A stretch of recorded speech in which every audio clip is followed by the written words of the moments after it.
Selamat datang kembali di Bimula Channel, channel pendidikan yang menyenangkan bagi kita semua. Assalamualaikum warahmatullahi wabarakatuh. Halo anak-anakku semua, kelas 4. Semoga kalian semua selalu dalam keadaan sehat walafiat. Baik, untuk anak-anak dan mungkin juga Bapak Ibu wali siswa, jadi untuk kelas 4 di grup ini insya Allah mulai hari ini dan mungkin 2 hari sekali selama pembelajaran dari rumah, insya Allah akan saya beri materi. Tujuan dan maksud saya supaya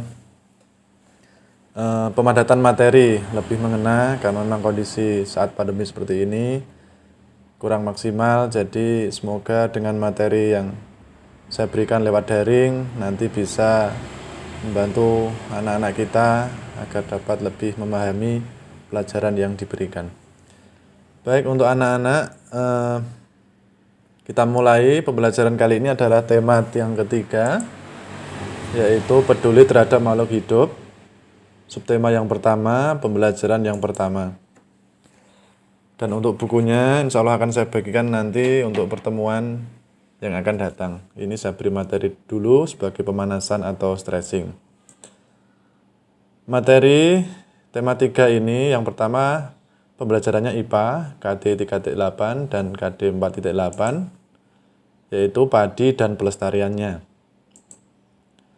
Ada 2 bahasan dalam materi ini, yang pertama tentang padi dan yang kedua adalah pelestarian tanaman padi.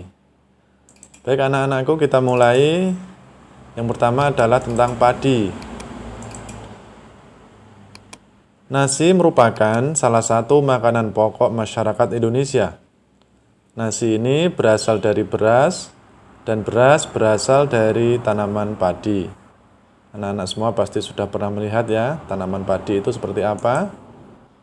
Nah, kalau kita buat siklus, ini adalah dari gabah atau dari tanaman padi, kemudian menjadi gabah.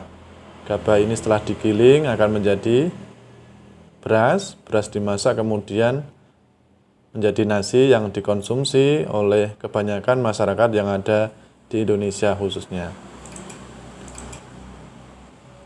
Daerah dengan cuaca panas dan curah hujan yang tinggi menjadi tempat ideal bagi pertumbuhan padi.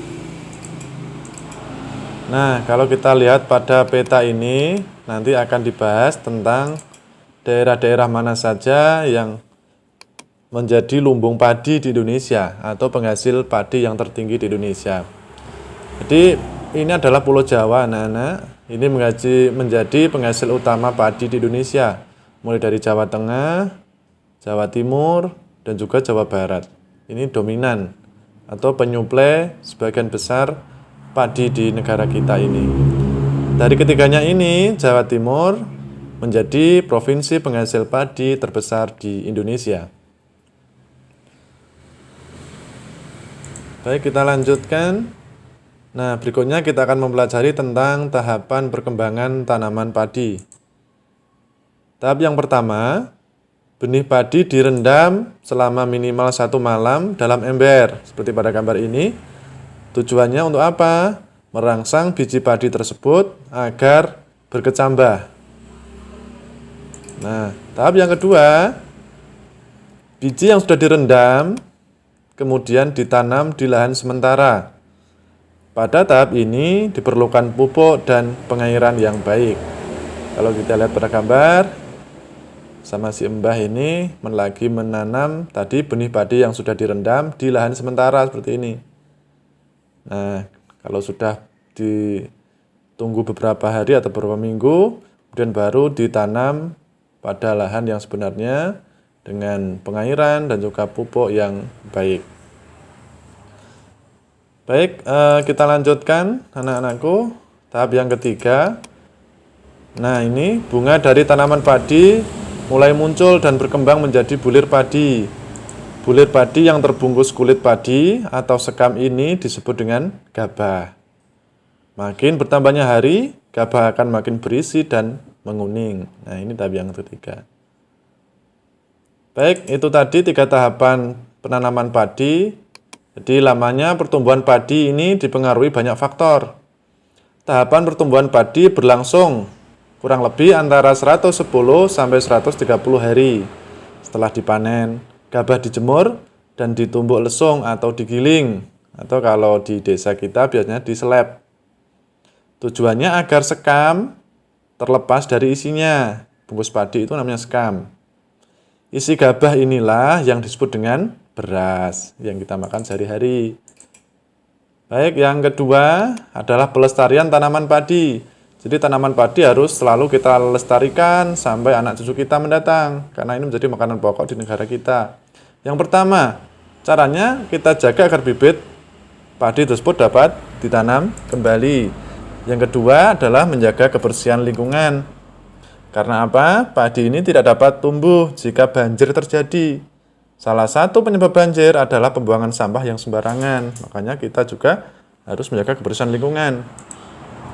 Yang ketiga adalah menjaga lahan pertanian. Maksudnya, lahan pertanian yang makin sempit karena banyaknya gedung sekarang yang dibangun dapat mengurangi produksi tanaman padi. Yang keempat, menjaga saluran air atau irigasi agar tetap mengalir. Tadi ada hubungannya dengan nomor 2, kita juga harus menjaga saluran irigasi tersebut dari sampah.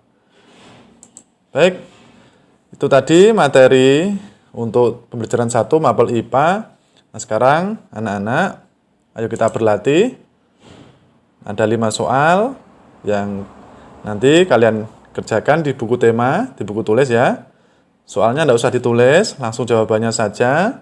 Kemudian dikumpulkan pada waktu kita pertemuan secara luring atau secara langsung di hari Rabu yang akan datang. Demikian anak-anak untuk pertemuan kali ini. Selamat belajar, jaga selalu kesehatan. Wassalamualaikum warahmatullahi wabarakatuh.